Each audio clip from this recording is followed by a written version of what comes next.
वित्त मंत्री निर्मला सीतारमण ने टैक्स धारकों को बड़ी राहत दी है। अब 7 लाख रुपए तक की आमदनी पर कोई टैक्स नहीं देना होगा।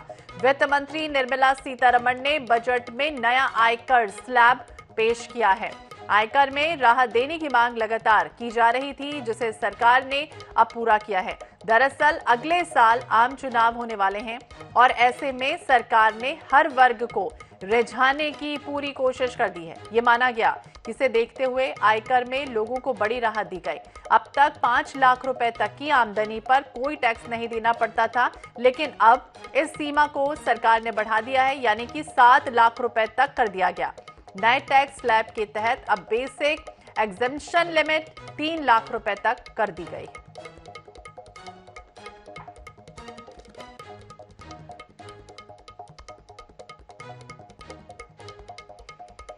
इधर आम बजट 2023-24 में वित्त मंत्री निर्मला सीतारमण ने कई बड़े ऐलान किए हैं। बजट में स्वास्थ्य, रेलवे, महिला सशक्तिकरण, युवाओं का विशेष ध्यान रखा गया। इसके साथ ही मिडिल क्लास को टैक्स से बड़ी राहत भी मिली है।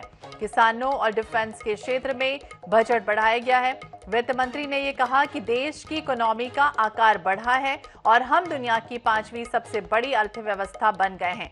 बीते कुछ सालों में हमने इकोनॉमी को मजबूत करने के लिए जो नींव रखी थी, अब उस पर मजबूत इमारत खड़ा करने का मौका है।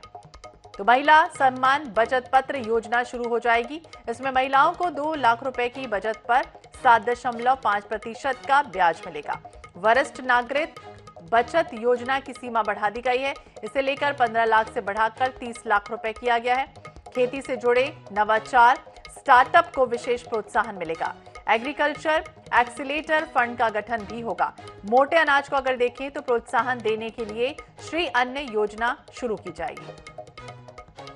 तो बजट में मंत्रालयों को क्या क्या मिला, इसको भी हम आपको बताते चलते हैं। रक्षा मंत्रालय 5.94 लाख करोड़ रुपए, सड़क परिवहन और राजमार्ग 2.70 लाख करोड़ रुपए, रेल 2.41 लाख करोड़ रुपए, उपभोक्ता मामले, खाद्य और सार्वजनिक वितरण 2.06 लाख करोड़ रुपए, गृह मंत्रालय 1.96 लाख करोड़ रुपए, रसायन और उर्वरक मंत्रालय 1.78 लाख करोड़ रुपए, वहीं ग्रामीण विकास मंत्रालय 1.60 लाख करोड़ रुपए, कृषि और किसान कल्याण 1.25 लाख करोड़ रुपए, संचार की अगर बात करें तो 1.23 लाख करोड़ रुपए हो जाएंगे।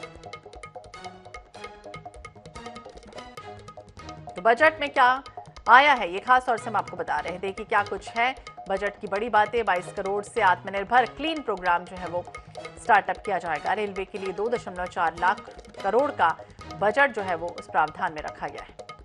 तो रेलवे की नई योजनाओं के लिए 75,000 करोड़ जो है वो इसका प्रावधान रखा गया है। वहीं पीएम आवास योजना का खर्च 66% बढ़ाया गया है। रेल 2.41 लाख करोड़ रुपए, वहीं नए सहकारिता मंत्रालय का भी गठन अब होगा।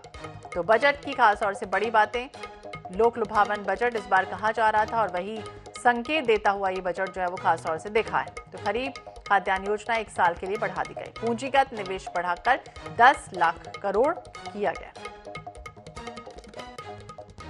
तो किसानों को डिजिटल ट्रेनिंग मिलेगी।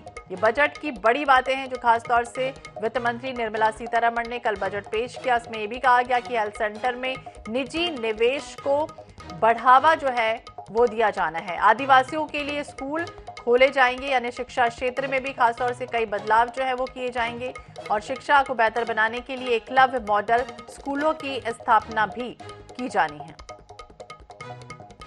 38,800 शिक्षकों की भर्ती जो है वो भी होगी।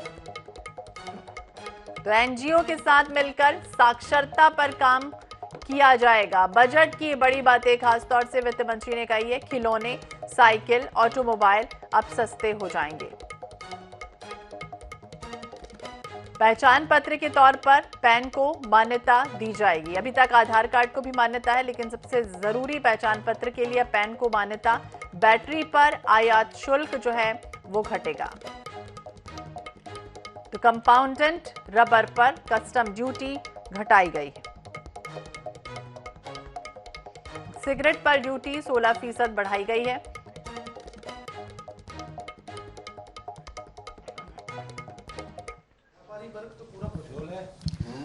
देश का आम बजट आज पेश हो चुका है और इस बजट पर बात करने के लिए हमारे साथ छत्तीसगढ़ के पूर्व मुख्यमंत्री डॉक्टर रमन सिंह हैं, उनसे बात करेंगे। सर, बजट आज पेश हुआ है, कैसे देखते हैं इस बजट को?